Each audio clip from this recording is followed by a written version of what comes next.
We have Marcus Aurelius to thank for a significant portion of our modern understanding of ancient Stoicism through his meditations.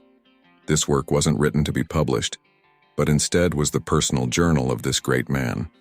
Some of Aurelius's most famous quotes from this text have to do with self-control, primarily the ability for us to control our own thoughts and therefore have a huge impact on the lived experience of our day-to-day lives. We should discipline ourselves in small things and from these progress to things of greater value. Marcus Aurelius. You have power over your mind, not outside events. Realize this, and you will find strength. Marcus Aurelius. How to act, never under compulsion, out of selfishness, without forethought, with misgivings. Marcus Aurelius. Does what's happened keep you from acting with justice, generosity, self-control, sanity, prudence, honesty, humility, straightforwardness, and all other qualities that allow a person's nature to fulfill itself? So remember this principle when something threatens to cause you pain. The thing itself was no misfortune at all. To endure it and prevail is great good fortune. Marcus Aurelius. When force of circumstance upsets your equanimity, lose no time in recovering your self-control, and do not remain out of tune longer than you can help.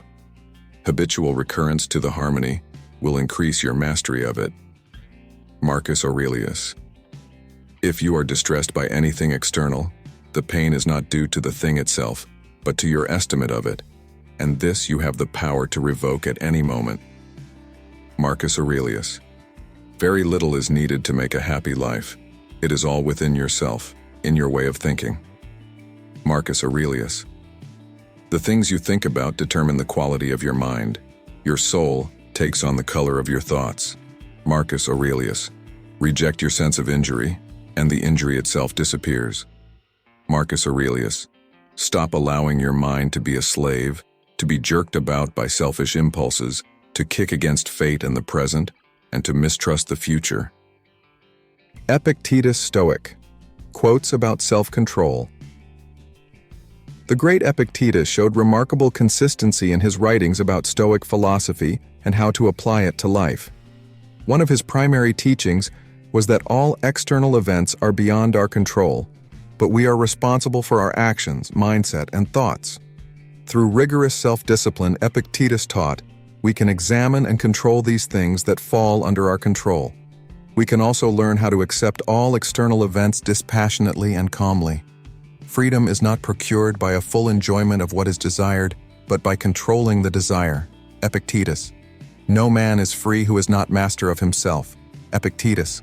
Practice yourself for heaven's sake in little things, and thence proceed to greater. Epictetus. So you wish to conquer in the Olympic Games, my friend? And I too. But first, mark the conditions and the consequences. You will have to put yourself under discipline, to eat by rule, to avoid cakes and sweetmeats, to take exercise at the appointed hour whether you like it or not, in cold and heat, to abstain from cold drinks and wine at your will.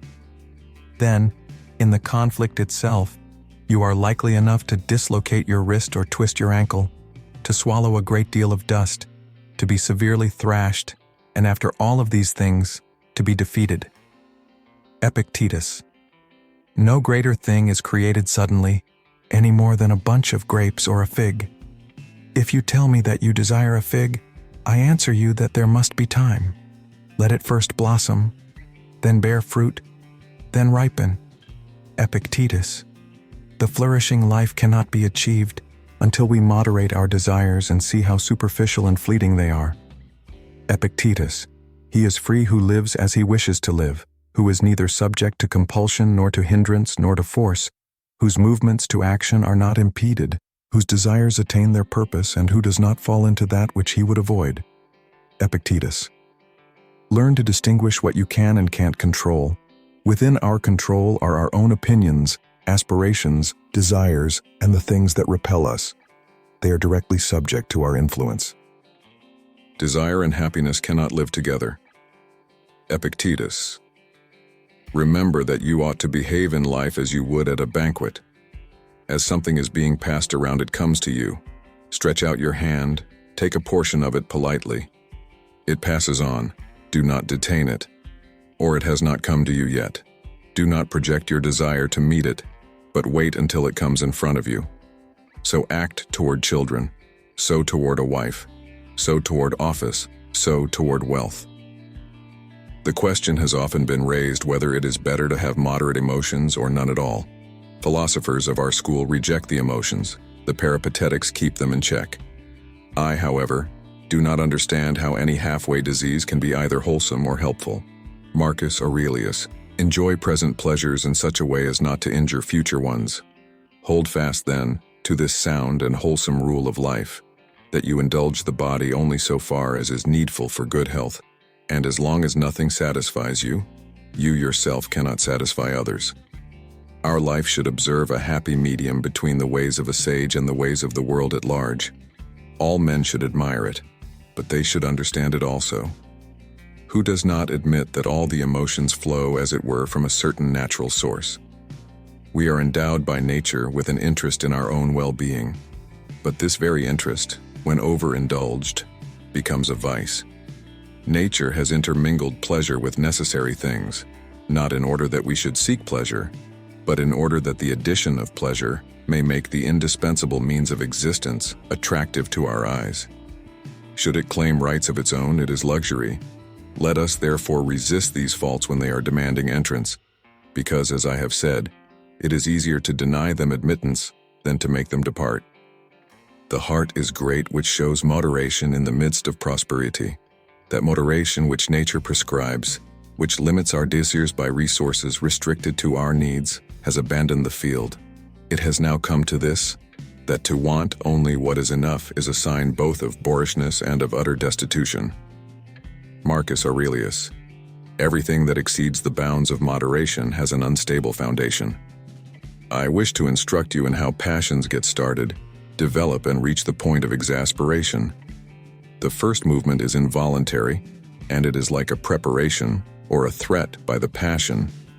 The second movement is voluntary and controllable, and it consists in thinking that vengeance is necessary because I have been offended, or that someone has to be punished because he has offended.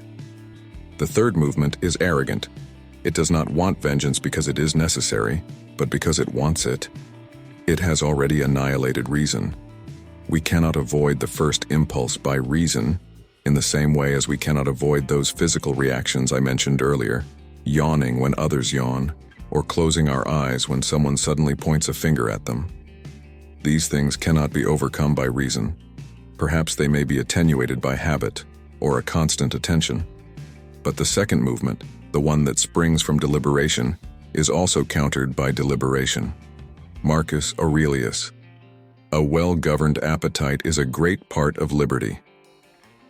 Marcus Aurelius. If we were to measure what is good by how much pleasure it brings, nothing would be better than self-control. If we were to measure what is to be avoided by its pain, nothing would be more painful than lack of self-control. Marcus Aurelius.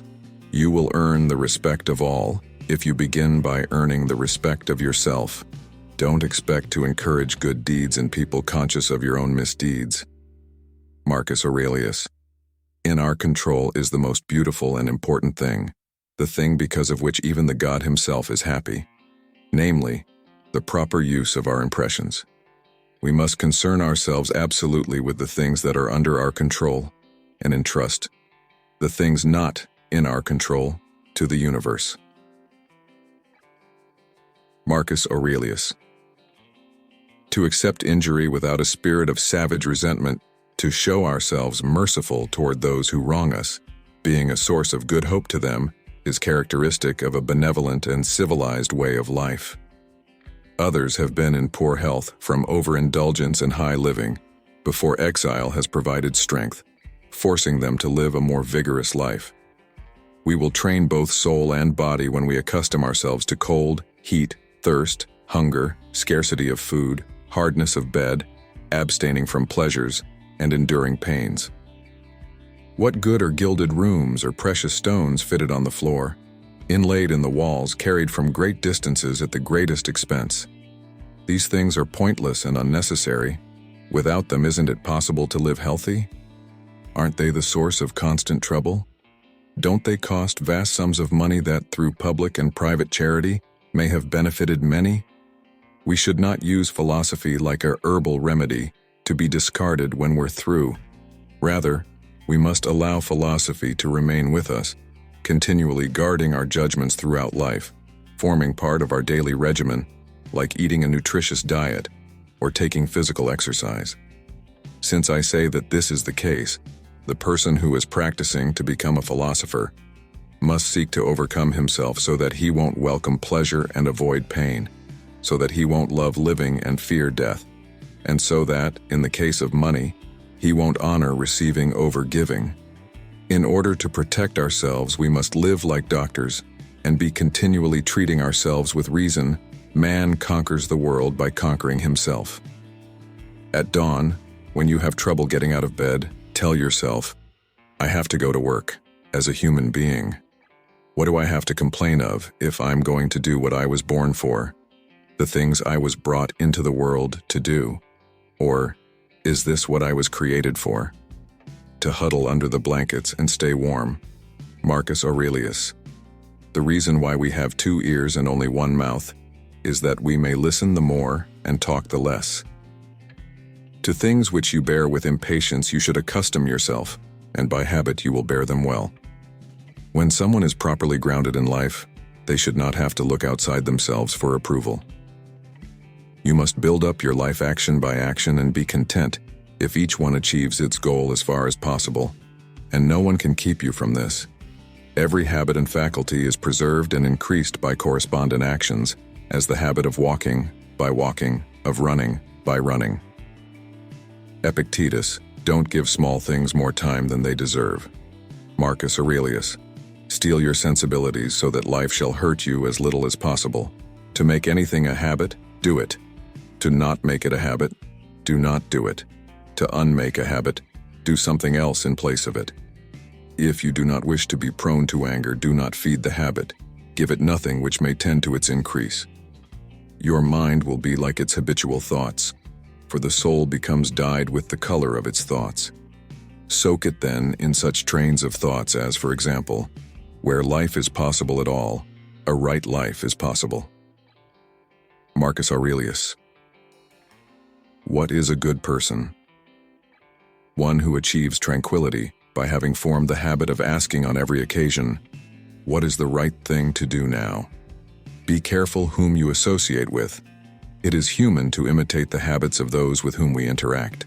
We inadvertently adopt their interests, their opinions, their values, and their habit of interpreting events. As far as you can, get into the habit of asking yourself in relation to any action taken by another, what is his point of reference here? But begin with yourself. Examine yourself first. Marcus Aurelius. Nothing is in reality either pleasant or unpleasant by nature, but all things become so through habit. We are what we repeatedly do. Excellence, then, is not an act, but a habit. Watch your actions, they become your habits.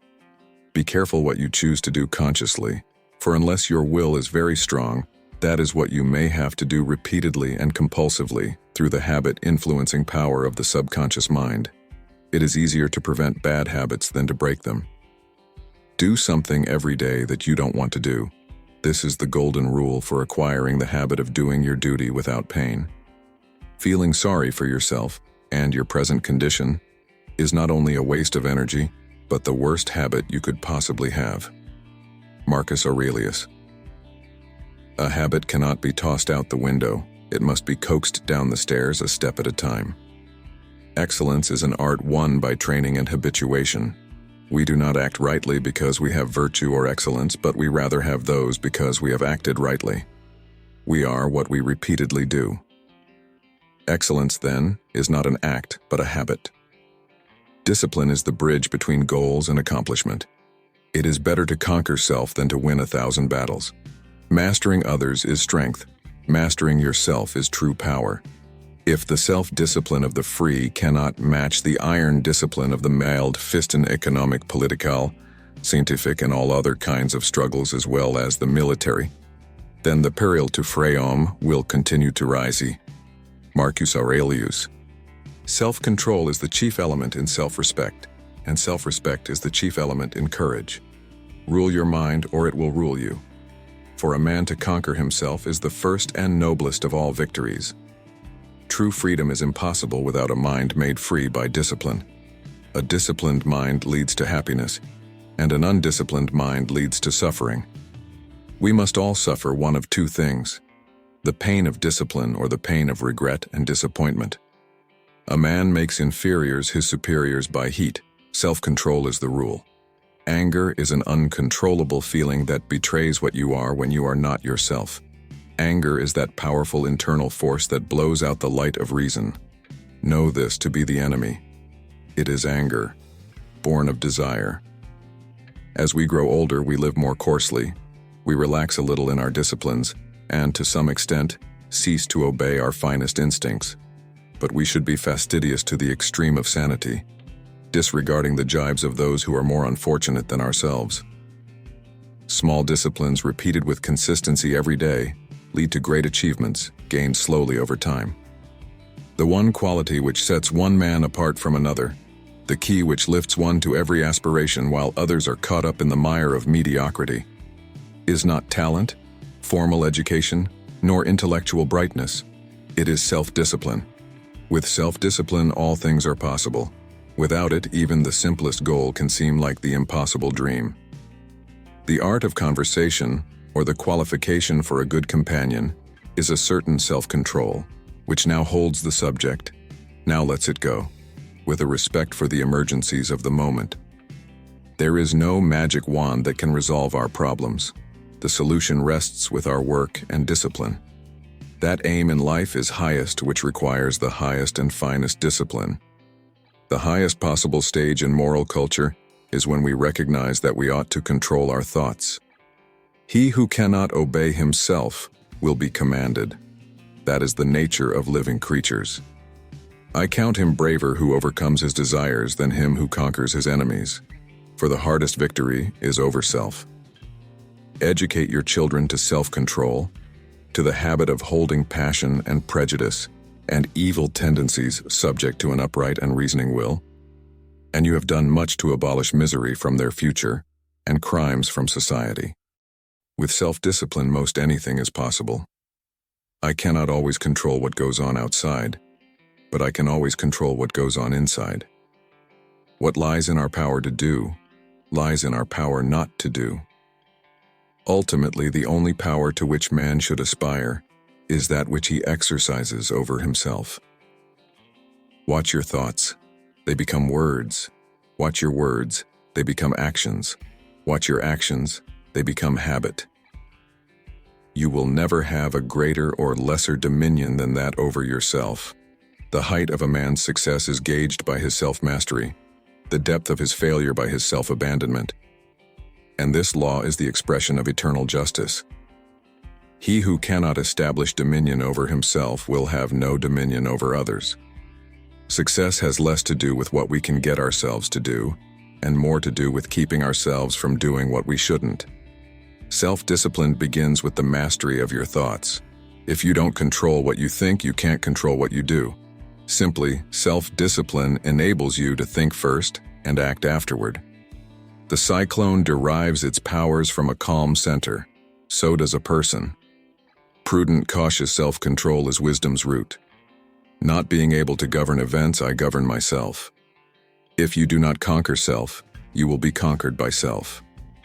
Industry, thrift, and self-control are not sought because they create wealth, but because they create character.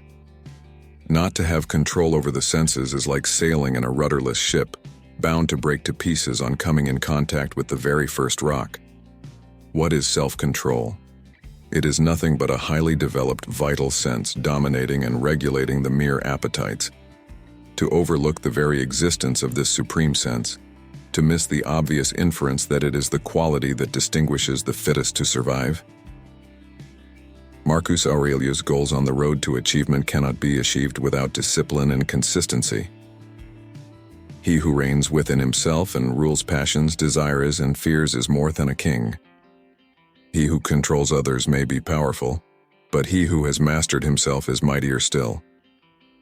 If we do not discipline ourselves, the world will do it for us.